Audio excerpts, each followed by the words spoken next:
Thank you for joining us for another episode of Wish Talks, where we interview our collaborators and hear about their experiences in research. My name is Alexandria, and I am a staff assistant at the Center for Global Women's Health Technologies and a member of the Wish team. Today, we are honored to have Rae Jean with us. Rae Jean, thank you for joining us. Oh, it's a pleasure to be here. So could you start off by telling us a little bit about your work with the Duke Global Health Institute? My name is Rae Jean, Proeschold-Bell. I'm an associate research professor in the Duke Global Health Institute.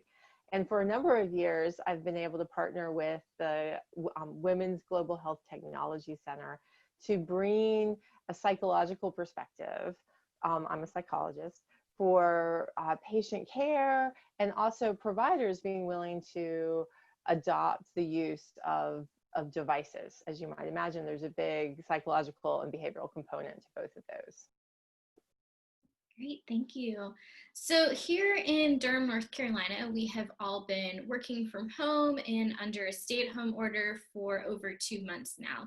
So we wanted to spend some time today thinking about where to find hope, where to find a way where there seems like there is no way sometimes. So our first question this afternoon is, how can those of us who are working from home and facing the possibility that we might be working remotely for the rest of 2020 feel like there is a way? That is such a good question. I would start with emotions.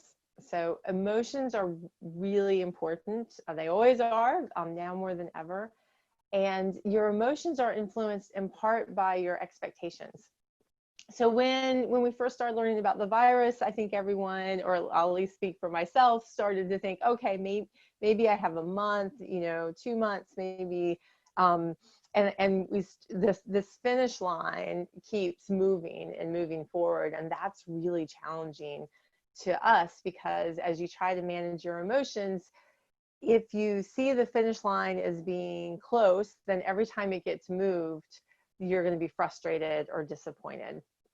And so, and honestly, our public officials and leaders have been trying to figure out where that finish line kind of is.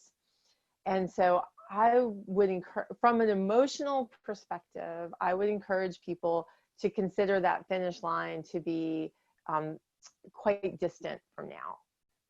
To be honest, while this may be painful to hear, and you might have some anxiety on the front end to think of like 6 months or 9 months, to go ahead and set your expectations that way. It's kind of like when you go to see a movie and you have kind of low expectations for the movie, and it turns out to be, and you leave and you're like, oh, that was better than I thought. Like, that's how we need to approach this, because we honestly don't know how long it's going to be that we're all working from home. You might as well set your expectations that it's going to be a very long time, and then allow yourself to be pleasantly surprised if that is not the case.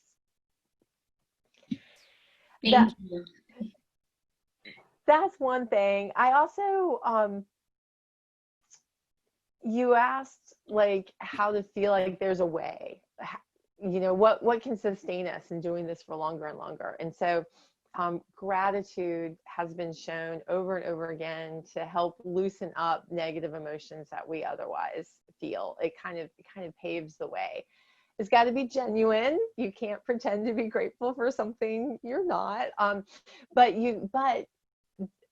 I definitely think, like for myself, every day I do kind of remember how grateful I am that I can connect to people. I'm grateful for my internet connection. I'm grateful for my colleagues who are willing to try to communicate under the most difficult of circumstances, and sometimes even just pulling out something small every day can help us.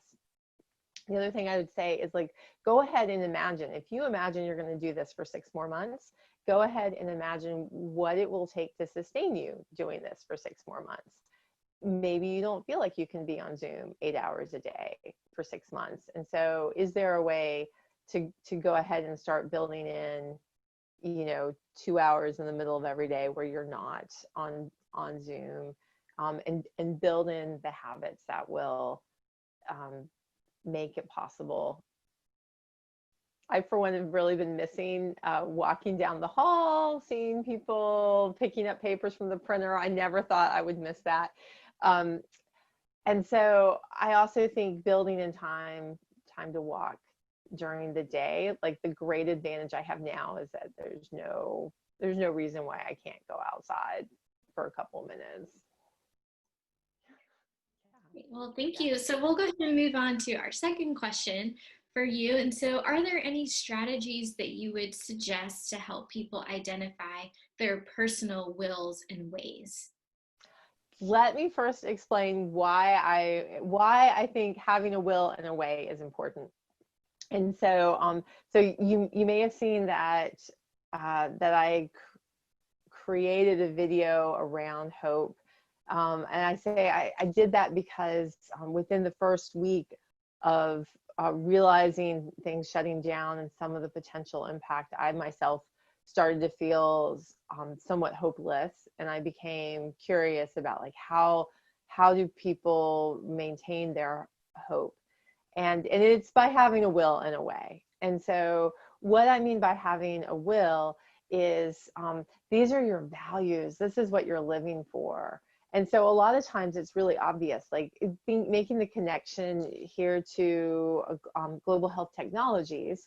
If someone is given a scary health diagnosis, so I know Nimi Ramanujam's been testing the pocket colposcope, for example. And so if someone's given a diagnosis of cervical cancer, that's very scary. And often your will to live immediately surfaces. It's like, well, I'm living, and why am I living? Am I living for family members, for kids, because I haven't attained a goal yet, you know, that wanting to travel, whatever it is that you feel like you're missing. I mean, that is your will. And I think right now is a very interesting time to think about, we don't even have to think about it. Like we're really feeling it now. Like, what are you missing?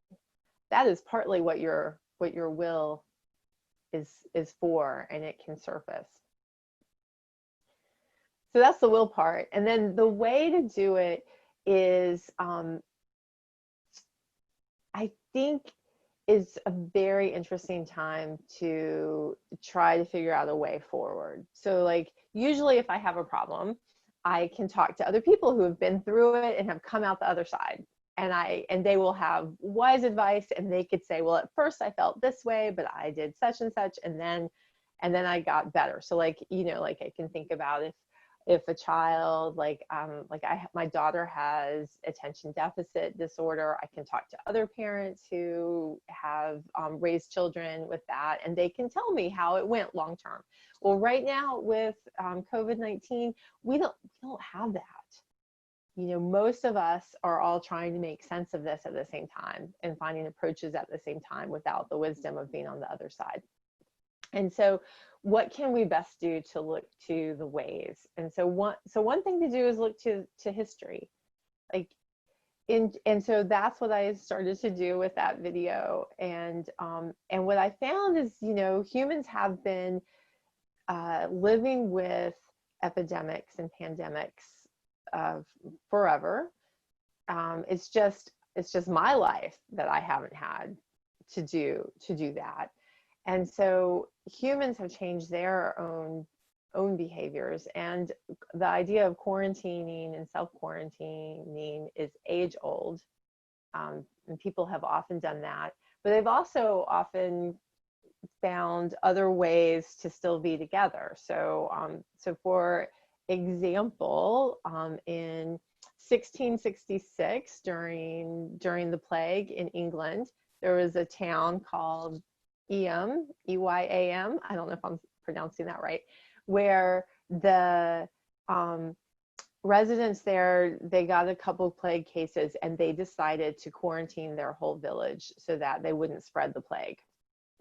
And one of the things that they did is that they still came together either politically or for religious services, and they stood 6 feet apart, you know, 400 years ago. Like this is not new.